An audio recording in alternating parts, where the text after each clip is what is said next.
నమస్కారం అండి. Mega DSC paper leak అయిందని ఈరోజు గొడ్డలపాటి పేటీఎం కార్యకర్తలు ఒక ర్యాలీ చేశారండి. అది అట్టర్ ఫ్లాప్ అయిందనుకో, అది వేరే విషయం. దాని మీద నారా లోకేష్ గారు స్పందిస్తూ మెగా డిఎస్సి పేపర్ లీక్ అయిందని మీరు మాట్లాడుతున్నారు కదా, అయితే జగన్మోహన్ రెడ్డిని చర్చకి రమ్మను, జగన్మోహన్ రెడ్డిని ఎక్కడికి రమ్మంటాడో చెప్పండి, ఎప్పుడు టైం ఇస్తాడో చెప్పండి, నేను వస్తాను, తేల్చుకుందాము అనే విధంగా నారా లోకేష్ గారు జగన్మోహన్ రెడ్డికి ఒక ఛాలెంజ్ విసరడం జరిగింది. దాని మీద ఈ పేరుని స్పందిస్తూ ఏం మాట్లాడుతున్నాడు అనేది ఒకసారి వినిపిస్తా, వినండి. చెప్ప కదా ఆయన సవాల్ చేస్తే మేము స్పందించాం. అరే బాబు, దేనికైనా లోకేష్ గారు సమూర్జీ కావాలి. ఈ రాష్ట్రానికి మంత్రివి, మొదటిసారి ఎమ్మెల్యే మీరు చేసేది, ఫస్ట్ టైం ఎమ్మెల్యే లారా లోకేష్, మంత్రి మీ హోదా.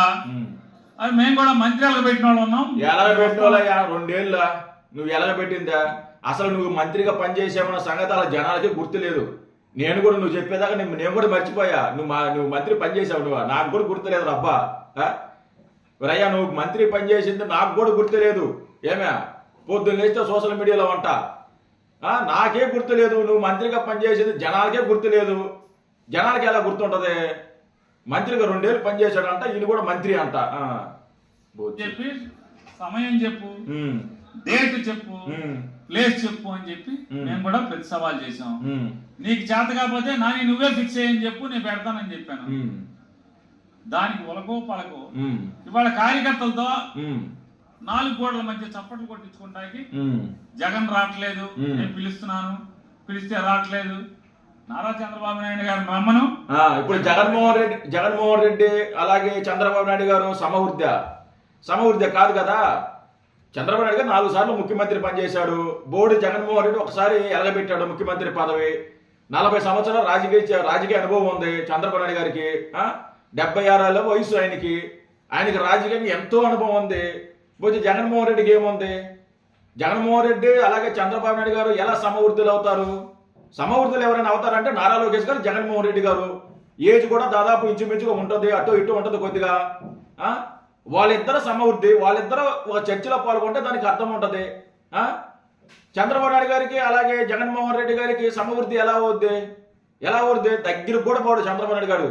జగన్మోహన్ రెడ్డి దగ్గరుంటే అసహించుకుంటాడు చంద్రబాబు నాయుడు గారు. అలాంటి అంటే అంత క్రిమినల్గా ఉన్న వ్యక్తి, అంత ఆర్థిక నేరస్తుడు లేని చంద్రబాబు నాయుడు గారు సమవృద్ధిగా చర్చలో పాల్గొనడం ఏంటంటే దరిద్రం కాకపోతే నువ్వు నారా లోకేష్ గారిని రమ్మను, నేను వస్తాను అంటున్నావు. నీ స్థాయికి, నీ బతుక్కి నారా లోకేష్ గారు అవసరం లేదు. టీడీపీ కార్యకర్తలు వస్తారు, నువ్వు వస్తావా చర్చికి? పేరుని చెప్పు, నువ్వు వస్తావా?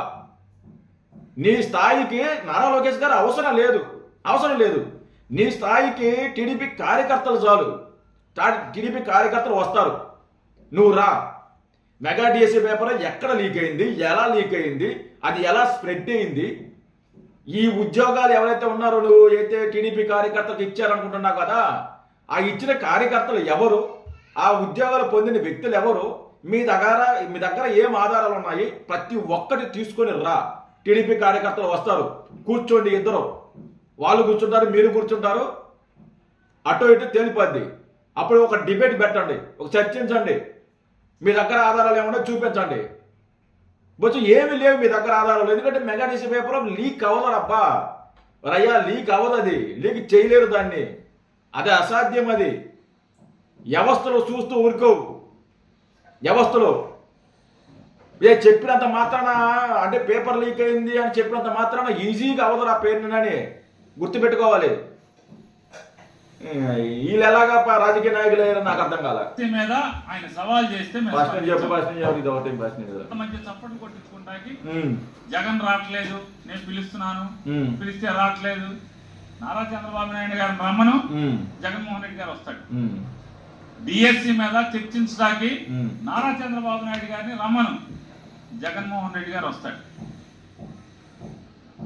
నువ్వు చర్చిద్దాం అనుకుంటున్నావా లోకేష్ గారు? నేను రెడీగా ఉన్నానని ఇప్పుడు పోలని సార్లు చెప్పాను, మళ్ళీ చెప్తున్నా. మీకు ఉంటే చేతనైతే పేరు నాని వస్తాడు. డిఎస్సి మీద దేని గురించి మాట్లాడతాగిన పాపాలు చేసి, తప్పులు చేసి, పవిత్రమైనటువంటి టీచర్ ఉద్యోగాల్లో దొంగతనాలు చేసి ఇవాళ నీ కార్యకర్తలకి లేకపోతే నీ ఎంపటి తిరిగిన వాళ్ళకి ఉద్యోగాలు వేసి వాళ్ళు నీతి కబుర్లు చెప్తున్నారు మీరు. చెప్పండి, ఎవరైనా సరే SCRTకి DSCకి లేదా ఎగ్జామినేషన్స్కి అందరూ ఒకడే ఉంటాడా? అన్ని ఒకే పోస్టులా? ఎవరిదాడు ఉండాలి? ఒక్కొక్క అధికారి ఒకడు ఉండాలా? ఈ DSC ఎంత దిక్కుమాలి DSC అంటే నారా లోకేష్ నాయుడు జబ్బలు కొట్టుకున్నటువంటి డిఎస్సి దిక్కుమాలి DSC అంట. విద్యార్థులు అలా చూడండి మిమ్మల్ని. DSC దిక్కుమాలి DSC అంట. మరి వీళ్ళు ఎలా అంటే విద్యార్థుల్ని మేము ఎలా ఎంకరేజ్ చేస్తాము, విద్యార్థుల పట్ల మేము పోరాడతాము, మా విద్యార్థుల మీద మాకు ప్రేమ ఉంది అని బొగడా మాటలు మాట్లాడుతుంటారు. DSC చూడు ఎంత అవమానంగా చీప్గా మాట్లాడుతున్నాడు, చిల్లరగా మాట్లాడుతున్నాడు, చిల్లరగాడు. పేపర్ ఒకడే తయారు చేస్తాడు, పరీక్ష ఒకటే పెడతాడు, ప్రభుత్వం ఒకటే ఇస్తాడు, ఉద్యోగాలు కూడా అతనే పిలుస్తాడు. ఇది ఇంత డొల్ల కాదా అని అడుగుతున్నాను నేను. అంటే తప్పులు కప్పిపుచ్చుకుంటాకి అన్ని చేతుల్లో అన్ని పాత్రల్లో వాళ్ళే పోషిస్తారు, పైన కింద అన్ని చోట్ల. ఎక్కడ చెక్స్ అండ్ క్రాస్ చెక్స్ కూడా ఎక్కడ ఉండవు. అసలు ఇవన్నీ కాదండి, ఇవన్నీ పక్కన పెట్టు. మీ దగ్గర ఏం ఆధారాలు ఉన్నాయి? ఇప్పుడు జగన్మోహన్ రెడ్డి చర్చకి రావాల్సిన అవసరం లేదు, నువ్వు చర్చకి రావాల్సిన అవసరం లేదు, లేదంటే నారా లోకేష్ గారు రావాల్సిన అవసరం లేదు, చంద్రబాబు నాయుడు గారు రావాల్సిన అవసరం లేదు. రేపొద్దున అసెంబ్లీ సెక్షన్ జరగద్దు కదా, అక్కడే ఉంటారు అందరూ. చంద్రబాబు నాయుడు గారు అక్కడే ఉంటారు, నారా లోకేష్ గారు అక్కడే ఉంటారు, లేకుంటే మంత్రులు అక్కడే ఉంటారు, పవన్ కళ్యాణ్ గారు అక్కడే ఉంటారు, అందరు అక్కడే ఉంటారు. మీరు 11 మంది ఎమ్మెల్యేలు ఉన్నారు కదా జగన్మోహన్ రెడ్డి గారితో కలిపి. మీ 11 మంది ఎమ్మెల్యేలు అసెంబ్లీకి వెళ్ళండి. అసెంబ్లీకి వెళ్ళి మెగా DSC మీద డిబేట్ నడపండి, అసెంబ్లీలో మాట్లాడండి. మీ దగ్గర ఏం ఆధారాలు ఉన్నాయి, మెగా DSC పేపర్ లీక్ అయింది అని మీ దగ్గర ఏం ఆధారాలు ఉన్నాయి అనేది అసెంబ్లీలో మీరు లేవనెత్తండి. దానికి నారా లోకేష్ గారు సమాధానం చెప్తాడు, ఎందుకంటే అక్కడే ఉంటారు కదా. ఇప్పుడు మీరు ఎక్కడో కూర్చొని చర్చించాల్సిన అవసరం లేదు, అసెంబ్లీలో ఉంది, రాష్ట్రం అంతా చూసొద్ది, రాష్ట్రం అంతా ఒకేసారి చూసొద్ది, రికార్డుడు. కాబట్టి మీరు మీ దగ్గర ఏం ఆధారాలు ఉన్నాయో తీసుకోండి. రేపు పొద్దున అసెంబ్లీ సెక్షన్ జరగద్ది, అక్కడికి వెళ్ళండి. మీరు ఏదైతే ఆరోపిస్తున్నారో మెగా DSC పేపర్ లీక్ అయిందని దాని గురించి మాట్లాడండి. మీ కాడున్న ఆధారాలు సబ్మిట్ చేయండి, చూపించండి. దానికి నారా లోకేష్ గారు సమాధానం చెప్తారు. వెళ్ళి దమ్ముందా మాట్లాడతారా? మెగా DSC పేపర్ మీద అసెంబ్లీలో మాట్లాడతారా? మీరు మాట్లాడాల్సింది రోడ్ల మీద, లేకుంటే ఇలా పనికి మాలిన పెయిడ్ కార్యకర్తలు తీసుకొచ్చి ఆ రోడ్డు షో చేయటం కాదు. మీకు దమ్ముంటే మీరు మగాళ్ళైతే అసెంబ్లీకి వెళ్ళి మాట్లాడండి, అసెంబ్లీలో చర్చించండి. అసెంబ్లీలో దాన్ని మొగతనం అంటారు. అప్పుడు రాజకీయ నాయకుడానికి ఒక గుర్తింపు ఉండదు. అందుకని మిమ్మల్ని గెలిపించడానికి కూడా ఒక గుర్తింపు ఉండదు. ఈరోజు అసెంబ్లీకి వెళ్ళరు, అసెంబ్లీ సెక్షన్లో పాల్గొనరు, ప్రజా సమస్యల మీద మీరు మాట్లాడరు. మీరు రోడ్డు మీదకి వచ్చి మేము మాట్లాడతాము, మేము ఆరోపణలు చేస్తామంటే కుదరదు. ఈరోజు మెగా DSC పేపర్ లీక్ కాకపోయినా మీరు రాజీనామా చేయాలంటున్నారు. మరి అసెంబ్లీకి వెళ్ళలేదు కదా ఇంతవరకే. మీరు ఎందుకు రాజీనామా చేయొచ్చు కదా? 11 మంది ఎమ్మెల్యేలు అసెంబ్లీకి వెళ్ళని వాళ్ళు మీరు ఎందుకు ఉండాలి? ఆ ఎమ్మెల్యేకి ఎందుకు ఉండాలి? మిమ్మల్ని అసెంబ్లీకి వెళ్ళమనే కదా ప్రజలు మిమ్మల్ని గెలిపించింది. మరి అసెంబ్లీకి వెళ్లకుండా మీరు ఇంట్లో కూర్చుంటే ఎందుకండి? రాజీనామా చేయండి, మీ 11 మంది ఎమ్మెల్యేలు రాజీనామా చేయండి, లేకుంటే అసెంబ్లీకి వెళ్ళండి, అసెంబ్లీలో మాట్లాడండి, అసెంబ్లీలో చర్చించండి.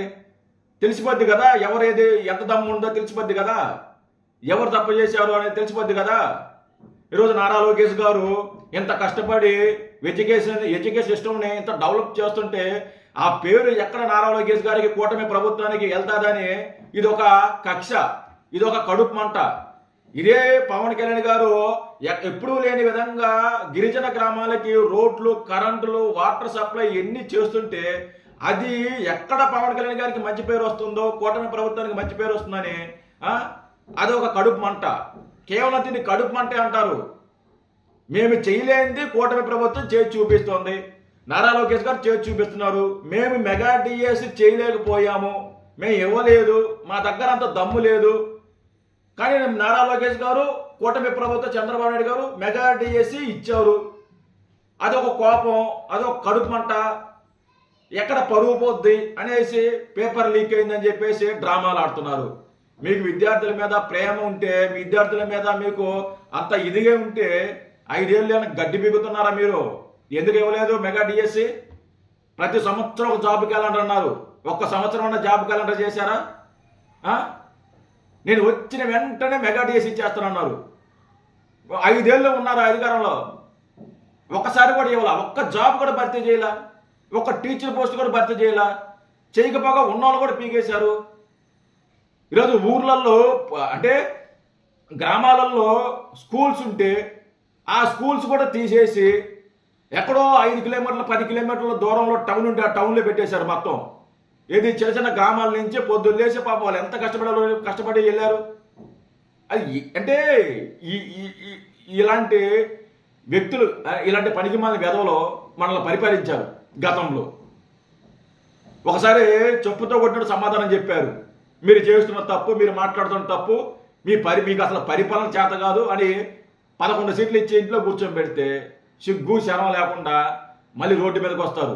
అసలు మెగా డిఎస్సి మీద మాట్లాడే అర్హత మీకు ఉందా? అసలు నాకు అర్థం కాదు అడుగుతున్నా పేరునని. అసలు ఏమాత్రం మీకు అర్హత ఉందా మీకు? మీరు మాట్లాడవచ్చు, ఎప్పుడు మాట్లాడాలి? మీరు మెగా డిఎస్సి పేపరు మీరు భర్తీ చేసి ఉంటే, మీరు మీ హయాంలో మెగా డిఎస్సి ఇచ్చుంటే దాని గురించి ఇప్పుడు మాట్లాడితే దానికి ఒక అర్థం పరమార్థం ఉంటుంది. మనం 5 ఏళ్ళు ఒక ఉద్యోగం కూడా ఇవ్వలేదు కదా, ఉద్యోగం ఇవ్వలేదు కదా, మనం ఎలా మాట్లాడుతుంది దాని మీద? మనకేం ఒప్పుకుందో మాట్లాడాల్సిన అవసరం? ఈరోజు పెయిడ్ ఆర్టిస్టులో కార్యకర్తలతో రోడ్డు మీదకి వచ్చావు. ఈరోజు ఒక్క స్టూడెంట్ అయినా బయటకు వచ్చాడా? ఒక్క స్టూడెంట్ అయినా మాట్లాడా? ఒక్క స్టూడెంట్ అయినా స్పందించాడా? స్పందించడం. ఎందుకంటే మీరు చేస్తున్నది చిల్లర రాజకీయం. మీ రాజకీయ భవిష్యత్తు కోసం మీరు మా మీద ప్రేమ అన్నట్టు చూపించడానికి మీరు అలా ప్రయత్నిస్తున్నారని వాళ్ళకి తెలుసు. సో అందుకే ఈరోజు ఎవరు రాలా.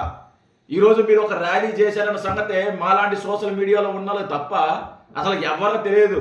అసలు ఎవడో తెలియదు అసలుకి మీరు ఒక ర్యాలీ చేశారని. ఫ్లాప్ అయింది. ఎన్నో కడుపు మంటలు, అంతకు మించి ఏముండదు, జస్ట్ కడుపు మంట అంతే. Thank you.